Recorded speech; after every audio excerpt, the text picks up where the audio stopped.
Could it be possible that a lie veiled in the promise of economic growth and prosperity has left a majority of Americans worse off?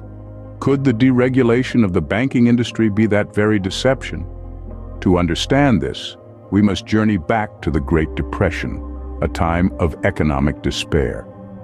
The United States, in its efforts to prevent such a crisis from recurring, enacted the Glass-Steagall Act in 1933. This legislation separated commercial banking from investment banking, serving as a protective shield against risky financial activities. But as time moved forward, so did the call for change. The decades following the Second World War, known as the era of the Great Moderation, were characterized by economic stability and optimism.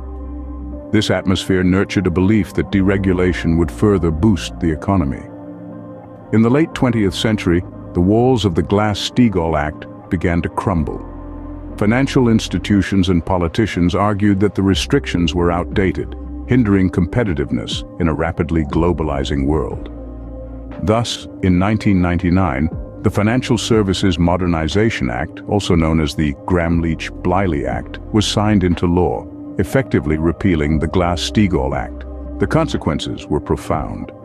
Deregulation opened the floodgates to risky lending practices and the creation of complex financial instruments. Mortgage-backed securities and collateralized debt obligations became commonplace, and the housing bubble inflated. But bubbles are not meant to last.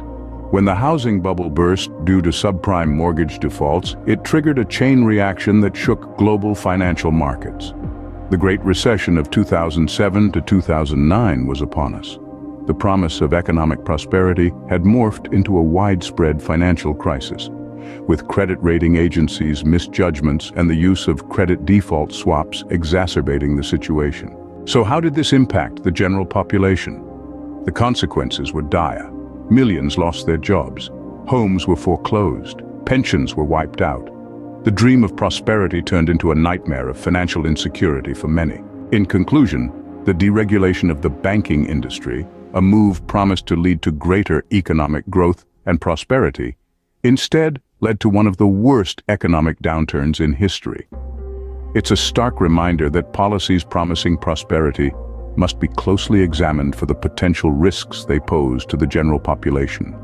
As the saying goes, not all that glitters is gold.